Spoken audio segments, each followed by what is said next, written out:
Bonjour, bonsoir, bien-aimés, amis de l'émission La Gloire du Ciel, amis de ce temps de partage, la tranche La Gloire du Ciel, qui est une émission qui vous est présentée par votre serviteur, le pasteur Dieu Merci Mutombo.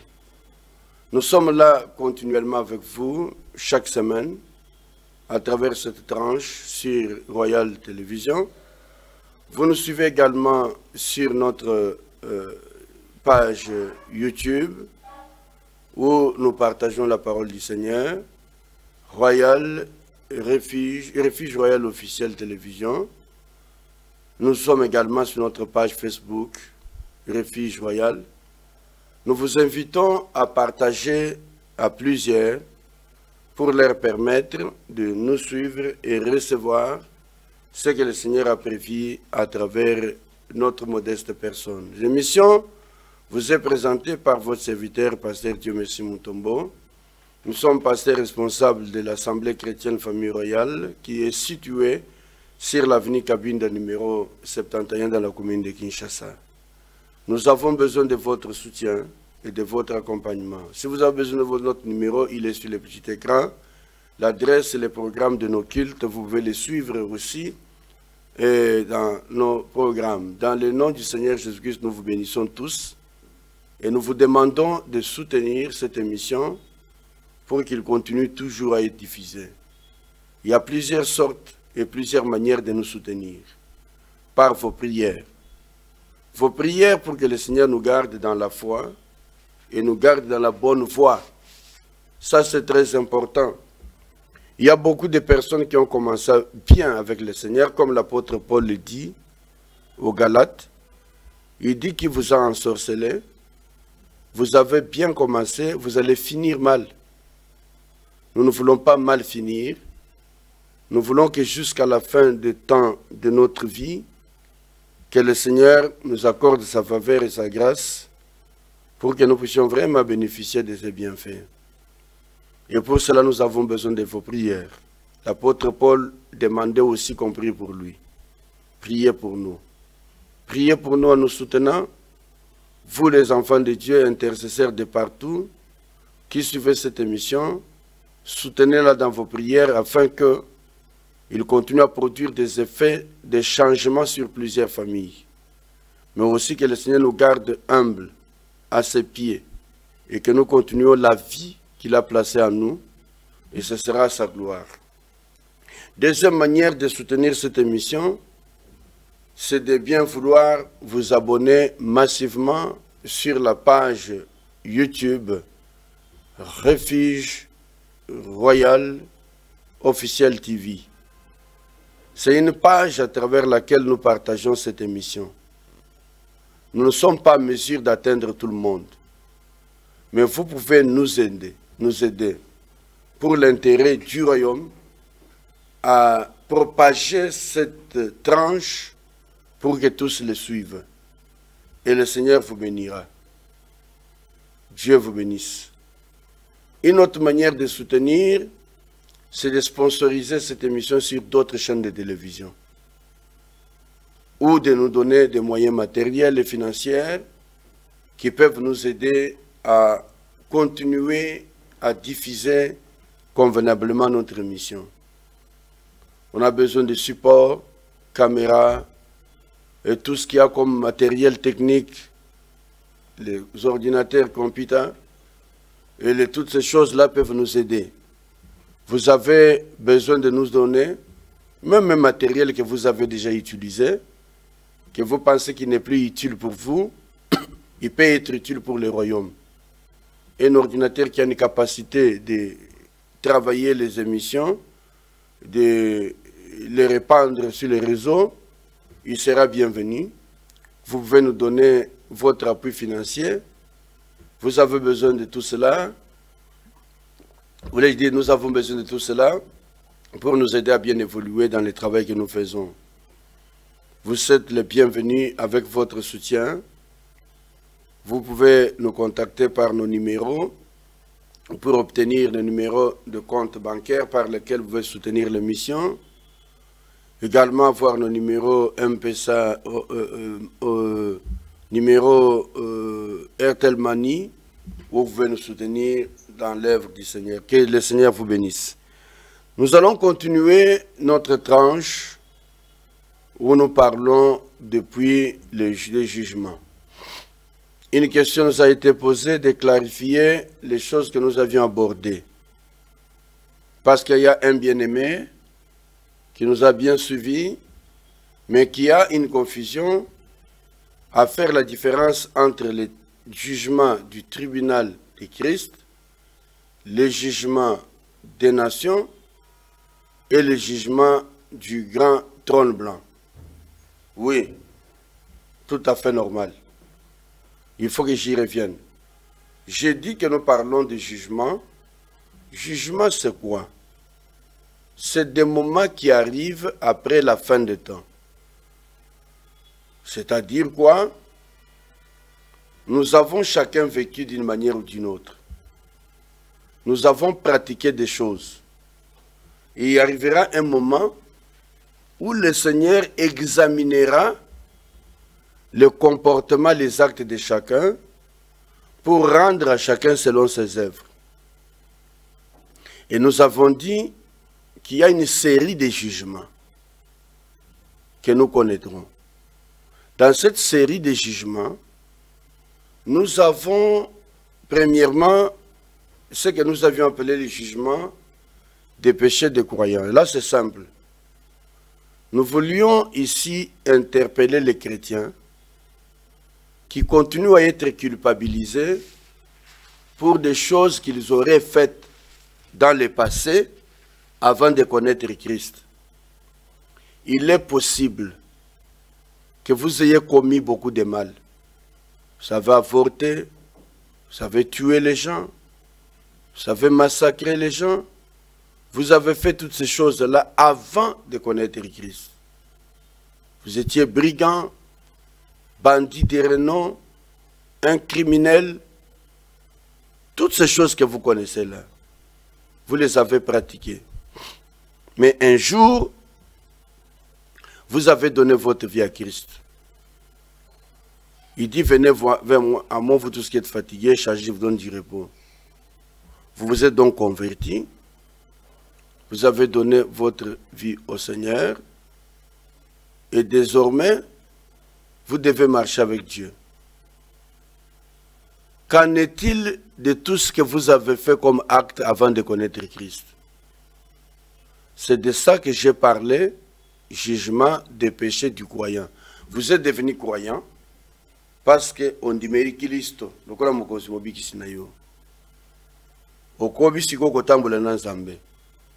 Mais le passé était noir et sombre. Qu'est-ce que Dieu en fait?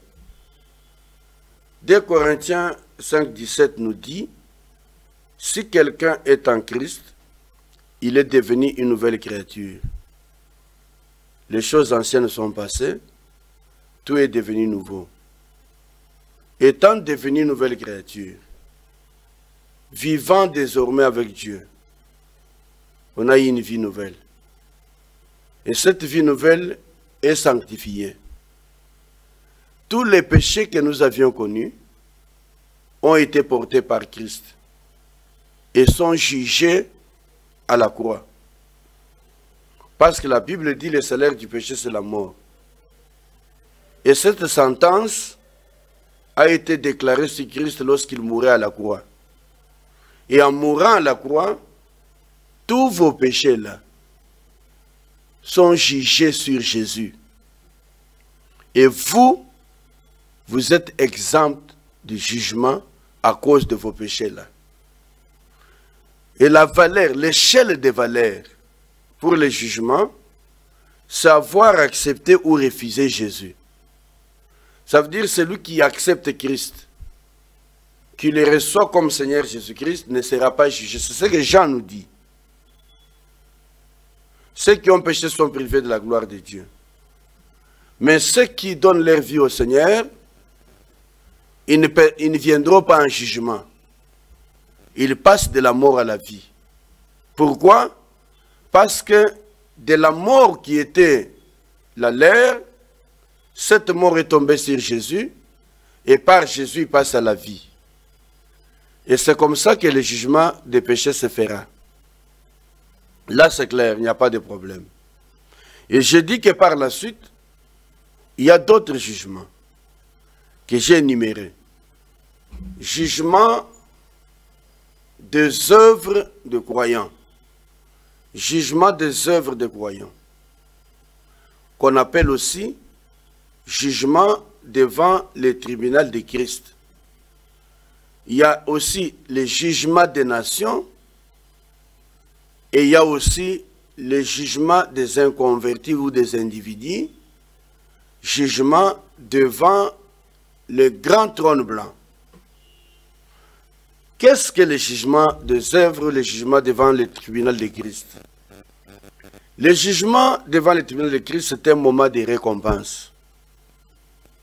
Celui dont l'apôtre Paul parle. Nous allons chacun passer devant le tribunal de Christ pour rendre compte de ce que nous aurons fait étant dans nos corps vivant dans ce monde. Donc chacun devra alors se présenter devant le trône de Christ pour rendre compte de ses actes, de tout ce qu'il aurait fait, produit comme acte dans sa vie. Ainsi donc, tout celui qui est converti, qui est enfant de Dieu, nous disons que ces péchés sont déjà jugés à la croix, lui ne sera plus jugé pour les péchés. Mais il vient devant le tribunal de Christ pour recevoir la récompense pour les bonnes œuvres pratiquées. C'est comme ça que nous disons, chaque chrétien doit apprendre à mieux vivre, à vivre correctement pendant qu'il est dans la vie sur cette terre, dans ce corps. Que le corps que nous portons ne nous trompe pas, en nous engageant dans des choses que nous regretterons demain. Parce que nous dirons, ah si je le savais. Le Seigneur n'attend pas que tu dises que tu le savais. Il attend que dès aujourd'hui, tu vives une vie qui mérite l'honneur de Dieu. Voilà ce que nous disons. Alors le jugement devant le tribunal de Christ se passera au ciel. Tandis que le jugement des nations et des jugements devant le grand trône blanc, ça se fera sur la terre, à des moments différents. Le jugement devant le tribunal de Christ, c'est à l'enlèvement. Lorsque nous nous retrouvons au ciel, entre-temps sur la terre, il y a la tribulation de 7 ans. Pendant 7 ans de tribulation, l'Église enlevée est dans le royaume des cieux avec le Seigneur pour les noces de l'agneau, et chacun recevra la récompense de ce qu'il aura fait comme bonnes œuvres pour la gloire du Seigneur. Et cela se fait avant les 7 ans de tribulation. Après les 7 ans de tribulation, arrivera le moment où Christ reviendra sur la terre, où il va intervenir en faveur d'Israël. C'est pendant ce temps-là, au retour de Christ, qu'il y aura ce jugement des nations. Quelles sont ces nations? C'est les tribus existant sur terre pendant les 7 ans de tribulation. Les nations qui étaient là sur terre, les nations qui se sont liguées pour combattre Israël. Dieu descendra dans sa gloire, il posera ses pieds sur le mont des Oliviers. Et là commencera le jugement des nations. Je vais l'expliquer tout à l'heure. C'est immédiatement au retour de Christ sur la terre pour le règne millénaire à la fin de 7 ans de tribulation. Et l'autre jugement devant le grand trône blanc se fera à la fin de temps de règne millénaire. Vous comprenez la différence qu'il y a entre les trois? Et les séquences, c'est la période. Alors, quand nous allons aborder les détails, vous allez comprendre les vraies les différences exactes, nous rentrons dans ce que nous disons. Je disais donc, il ne faut pas confondre le 2 ou le 3. Tribunal de Christ, jugement des nations et devant le grand trône blanc. Donc, je veux vous parler, j'avais prévu de lire un texte la fois dernière que je n'ai pas lu. Matthieu chapitre 25, le verset 31 à 46, c'est un long texte. Je vais le lire. Matthieu chapitre 25, verset 31 à 46. Nous lisons la parole de Dieu.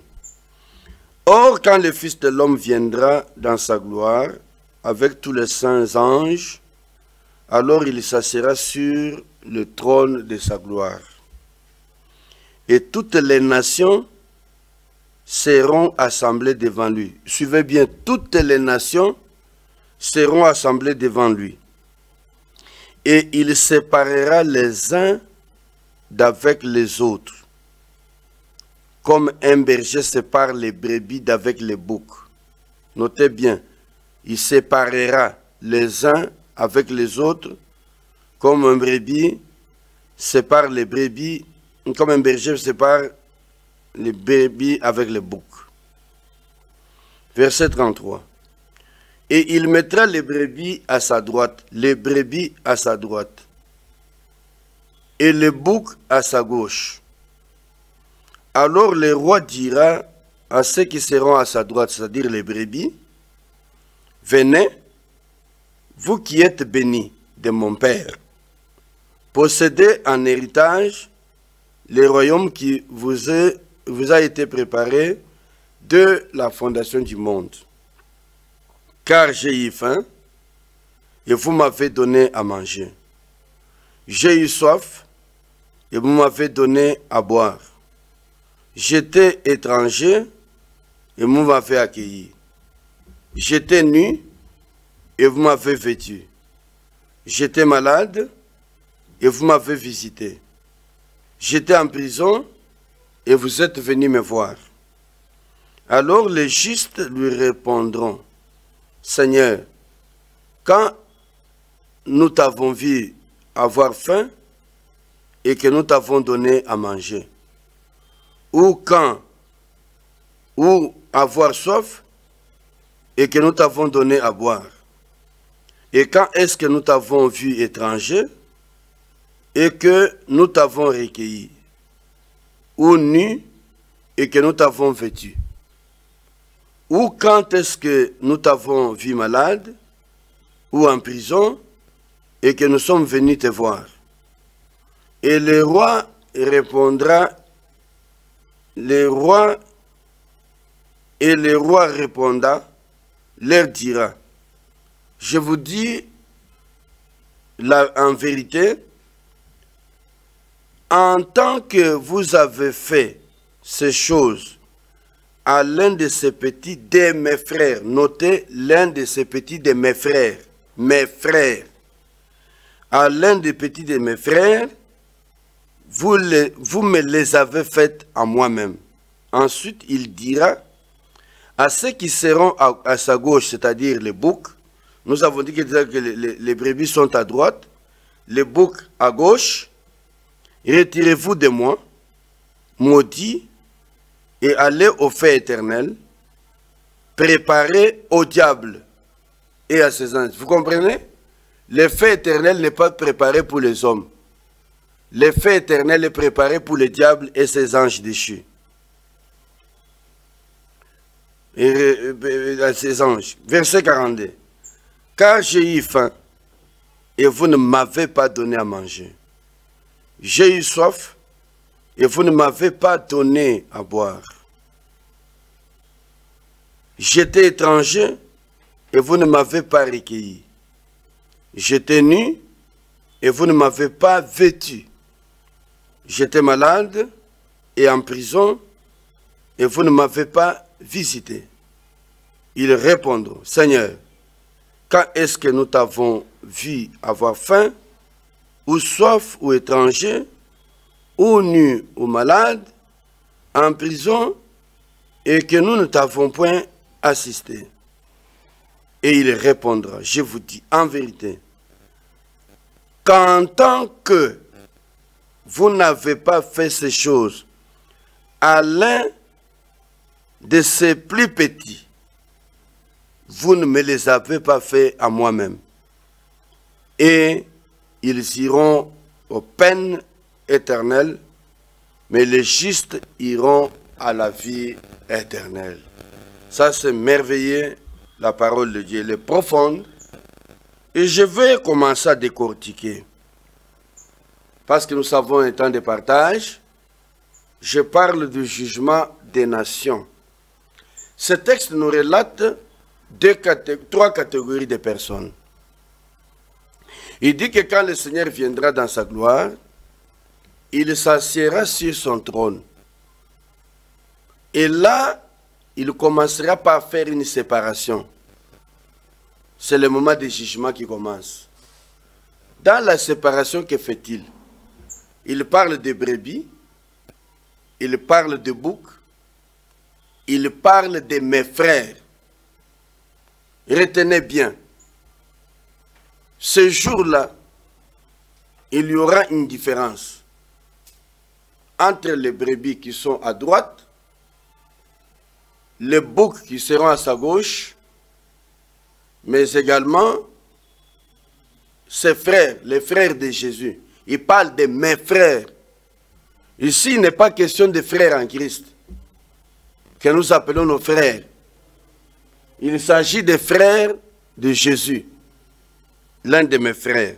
Alors, trois catégories d'individus sont désignées donc dans ces passages. La première catégorie, c'est les brebis. Qu'est-ce que signifie brebis? Les brebis sont des personnes sauvées qui iront à la vie éternelle. Comme le texte que nous avions lu termine en disant que les sauvés iront à la vie éternelle. Les sauvés sont des brebis. Les brebis sont donc les sauvés qui iront à la vie éternelle. La deuxième catégorie, ce sont des boucs. Les boucs sont les perdus, ceux qui ont rejeté le salut en Christ, qui seront orientés vers la mort éternelle, les peines éternelles. Ils n'entreront pas dans la gloire de Dieu, ils ne verront pas le royaume des cieux. Et la troisième catégorie, le Seigneur parle de mes frères. Il ne parle pas des frères dans le Seigneur, mais mes frères. Mes frères sont le peuple d'Israël. Je crois que vous avez bien compris. Nous avons procédé à cette lecture. La lecture nous a bien catégorisé les personnes. Il dit que il y a deux catégories de personnes, des brebis qui seront à droite, les boucs qui seront à gauche, et mes frères à qui vous aurez fait du bien. Les brebis à droite sont ceux qui sont sauvés, qui iront au salut éternel. Les boucs sont ceux qui sont perdus, qui ont rejeté le salut en Jésus, qui seront dans les feux éternels, dans les peines éternelles. Il y a les frères de Jésus.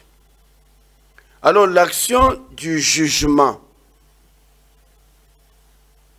des nations, comme je l'ai dit, dans l'explication, ce jugement se passe sur la terre. Selon le contexte, ce jugement concerne les hommes qui vivent sur la terre, les vivants, qui vivent sur la terre au moment du retour de Christ pour régner les 2000 ans. Notez bien, je dis que Jésus a enlevé l'Église, il y a les morts en Christ qui sont ressuscités. Jusque-là, nous n'avons pas parlé de résurrection de ceux qui sont morts hors le Seigneur. Ils sont morts, enterrés, mais ils ne sont pas vivants sur la terre. Deuxièmement,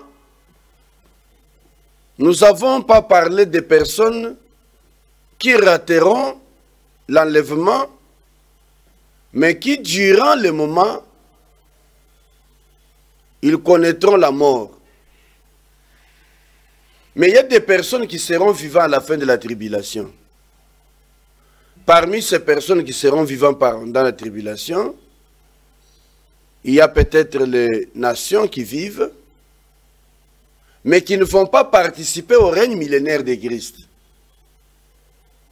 Tous ceux qui vivent sur la terre en ce moment-là, les nations, les ethnies, les tribus, que Christ, au retour pour le règne millénaire, trouvera vivants sur la terre, passeront à ses jugements. Alors que sur quoi portera l'épreuve du jugement? L'épreuve porte sur la façon dont ils auront traité, ils auront considéré les personnes que Jésus considère comme ses frères. Il dit, j'ai eu faim, vous m'avez refusé. J'ai cherché à manger, vous ne m'avez pas donné. À boire, vous ne m'avez pas donné. J'étais étranger, vous ne m'avez pas accueilli. Et la Bible dit qu'ils lui poseront la question. Quand avez-vous vu avoir faim? Quand avez-vous vu avoir soif? Quand avez-vous vu avoir faim ou être étranger, que nous avions refusé de se secourir? Il dit, chaque fois que vous aurez refusé de faire cela à l'un de ces petits, de mes frères. Donc il y a des gens sur cette terre que Jésus-Christ considère comme ses frères à lui. C'est des Juifs, des Israélites, les enfants d'Israël. Il dit ceci. Gloire soit rendue au Seigneur. Il dit, et le roi répondra. Et répondant leur dira, je vous le dis en vérité, en tant que vous avez fait ces choses à l'un de ces plus petits de mes frères, vous me les avez faites à moi-même. Donc il y a des personnes que le Seigneur Jésus-Christ considère comme ses frères pendant la période précédente, qui est la tribulation. C'est-à-dire que durant le moment où Jésus a enlevé l'Église, et que pendant ce temps, il y a eu certains de ses frères qui ne l'avaient pas reconnu comme Seigneur, qui étaient restés sur la terre. Ces frères-là, de quelle manière vous les avez traités? Donc le jugement des nations portera sur la manière dont vous aurez traité les frères de Jésus. Ah, c'est là où il y a la différence entre le peuple élu, les Juifs, et nous les gentils, qui ont été rachetés par la grâce. Et ils sont bénéficiaires du salut. La promesse faite à Abraham de bénir ceux qui les béniront et de frapper ceux qui les toucheront, cette promesse s'accomplira ces jours-là. Tout peuple, toute nation qui a fait du mal à ceux-là que Jésus considère comme ses frères, pendant la période de 7 ans de tribulation, sera jugé ce jour-là quand le Christ les trouvera vivants sur la terre. La tribulation est une période de 7 ans, comme je vous l'ai déjà expliqué, période de 7 ans de règne de l'Antéchrist. Et l'Église n'est pas présente sur la terre pendant cette période parce qu'elle aura été enlevée auparavant, comme je vous ai expliqué, que la Bible dit que ce qui se passa au temps de Noé se fera de même en ce jour-là parce que l'Église aura été retirée du monde et il ne passera pas par les temps de tribulation. Mais il y a des personnes qui resteront. J'avais dit à ce nombre, toutes les nations du monde qui ont rejeté Jésus resteront sur la terre pendant les périodes de tribulation. La nation d'Israël, ce peuple d'Israël qui n'auront pas reconnu Christ comme leur Seigneur et Sauveur, resteront sur la terre. Mais il y a également les chrétiens, nés de nouveau, mais qui auront rejeté le salut. Non, ils n'ont pas rejeté le salut, mais ils ne se sont pas sanctifiés. Ils n'étaient pas purs le jour où le Seigneur est venu reprendre l'Église. Ils ratent l'enlèvement et ils restent. Et en ce moment-là, c'est là que les chrétiens qui sont morts dans le Seigneur semblent être avantagés. Vous comprenez pourquoi l'apôtre Paul dit « Mourir est un gain ». Parce qu'en ce jour-là, un chrétien qui est mort dans la foi en Jésus, il sera ressuscité et il ira rencontrer le Seigneur dans les airs. Alors je disais que les gens qui sont morts dans le Seigneur sont avantagés par rapport à ce que nous sommes en train de parler ici. C'est pourquoi l'apôtre Paul parle de la mort comme un gain. Ah, j'ai fini par comprendre ça, parce que ceux qui sont morts dans le Seigneur, la Bible dit qu'ils se reposent de leurs travaux, leurs œuvres les suivent. Leurs œuvres les suivent, c'est-à-dire, ils vont recevoir la récompense des œuvres faites, comme je l'ai expliqué devant le tribunal de Christ. Mais lorsque Christ reviendra, ceux qui étaient vivants comme chrétiens, mais qui se seraient souillés, le jour où il revient, ils ratent l'enlèvement. Mais ceux qui sont morts dans le Seigneur, ils sont heureux parce qu'ils ont gagné. Ils vont vivre la gloire de Dieu. Vous comprenez la différence dans ce que Paul explique? Mais cela n'est pas mon propos de ce jour. Je parle du jugement des nations. Il dit que lorsqu'il reviendra, il va juger les nations qu'il trouverait sur la terre vivants. C'est-à-dire tous ceux qui sont vivants au retour de Jésus, après la tribulation, pour son règne millénaire, connaîtront le moment ici des jugements des nations. Donc, je disais que quand Jésus revient, pendant la tribulation, l'Église n'est pas... Je dis que la tribulation, c'est cette période de 7 ans. J'en ai déjà parlé, je pourrais y revenir plus tard. Une période de 7 ans durant laquelle le monde sera sous le règne de l'Antéchrist. Il ne faut donc pas confondre le jugement des nations avec le tribunal de Christ pour les croyants.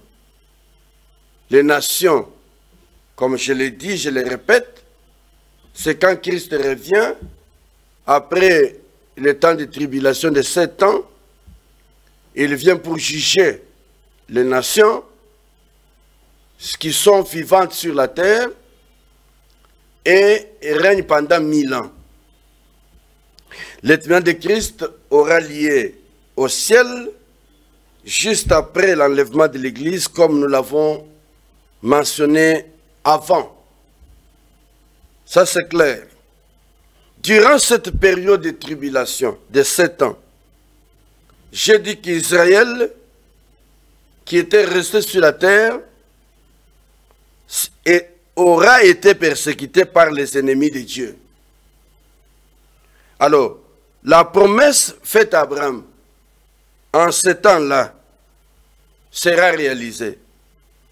Il dit dans la Bible, quand vous lisez Genèse chapitre 12, verset 3, il dit, « Je bénirai ceux qui te béniront, et je maudirai ceux qui te maudiront. » Donc, les œuvres mentionnées pour le jugement des nations sont donc les conséquences du salut par la foi et non par les moyens d'obtenir le salut.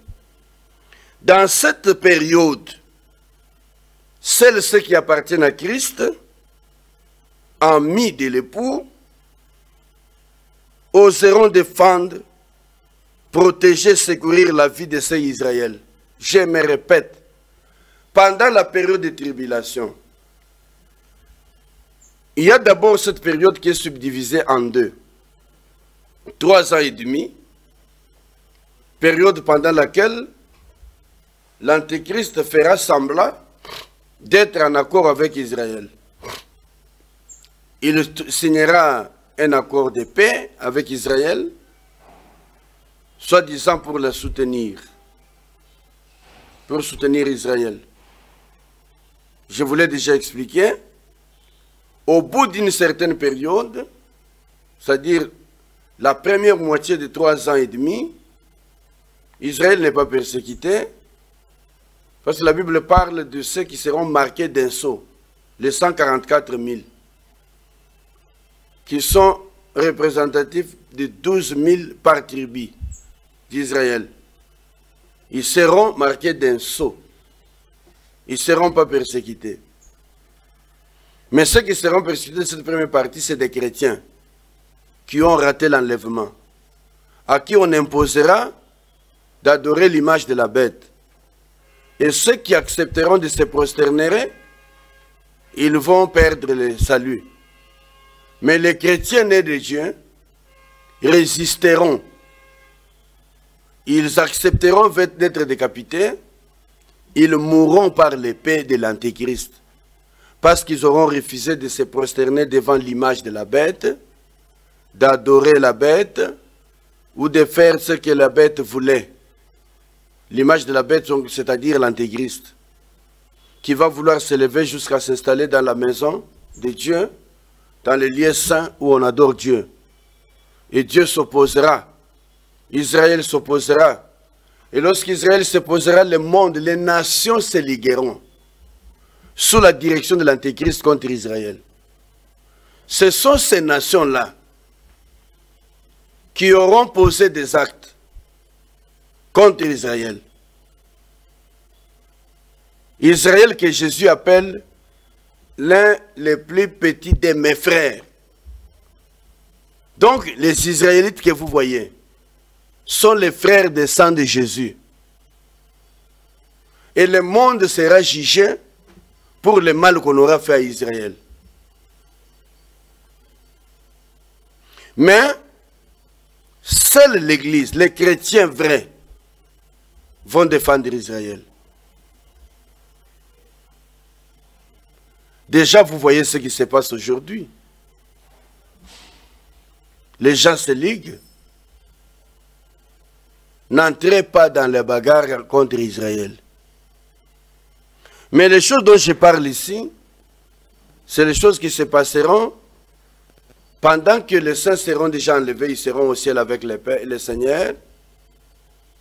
Et ceux qui resteront sur la terre persécuteront, surtout la deuxième moitié de la période de tribulation, Israël subira des persécutions. Tous ceux qui oseront toucher à Israël pendant ce temps-là, je vous invite à savoir que Israël dans cette parabole que je viens de lire dans Matthieu 25, ce sont eux que Jésus considère comme l'un de ses frères. Donc, Bande Konaye, les frères de Jésus. Tous ceux qui toucheront à Israël, ce sont eux qui seront considérés comme les nations qui seront jugées.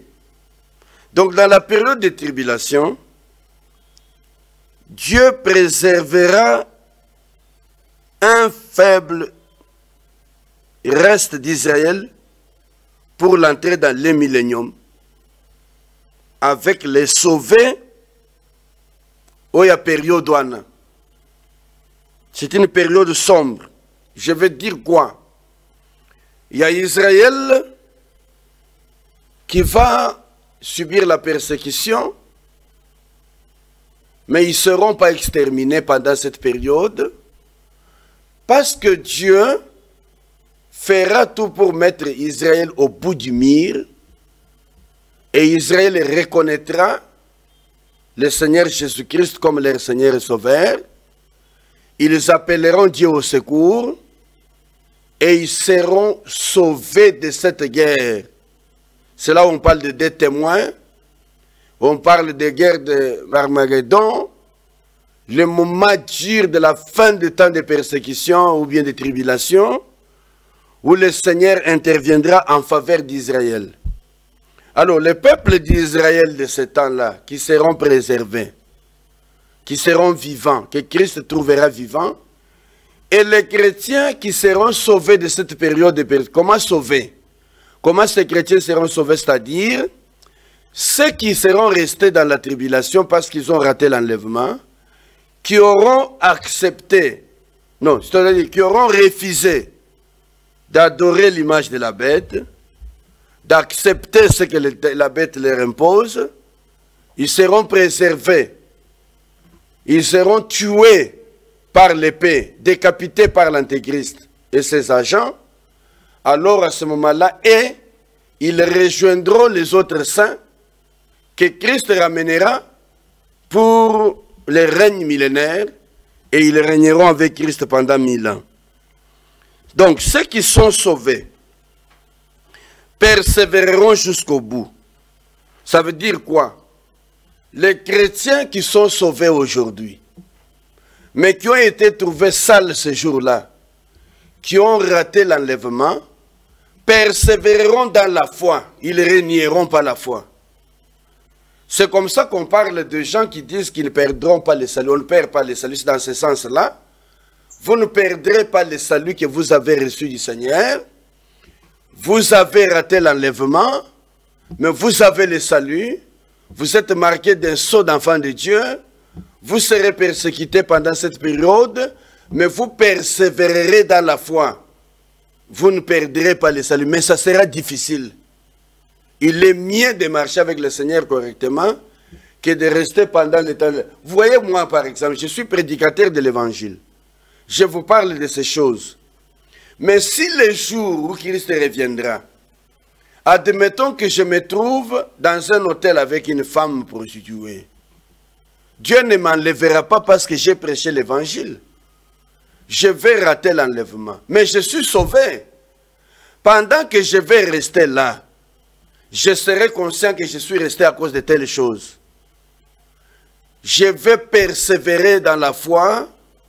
On va même me couper la tête et j'accepterai de mourir pour Christ. Et en mourant de cette manière, je vais rejoindre les autres pour le règne millénaire. Mais je ne serai pas au ciel aux noces de l'agneau. Vous comprenez la différence? Il est donc temps de terminer notre tranche. Le Seigneur vous bénisse. Nous allons continuer prochainement, mais notez tout simplement que le jugement des nations se fera sur terre à l'arrivée de Christ après, à la fin de la tribulation. Ce jugement concerne les nations qui seront vivantes sur la terre, les peuples vivants sur la terre. Pourquoi ils seront jugés? Parce qu'ils auront persécuté les frères de Jésus. Et c'est ça le jugement des nations. Nous sommes à la fin de notre tranche. qui vous a été présenté par le pasteur Dieu Merci Mutombo, un de vos serviteurs dans la ville de Kinshasa.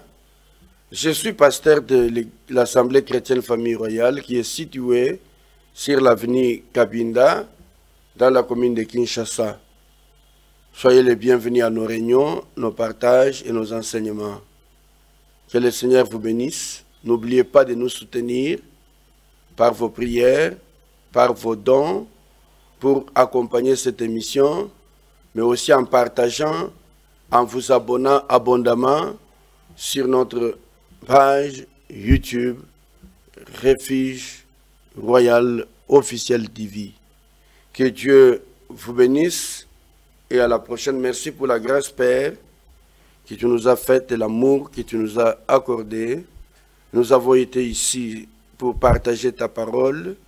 Merci de continuer par le Saint-Esprit de faire comprendre, les bien-aimés, les choses qui sont essentielles pour notre vie. Et je prie que tu continues à nous fortifier pour que jamais nous ne ratons ce moment pour la gloire de ton nom. Au nom de Jésus, nous avons prié, Père, et nous te disons Amen. Au revoir.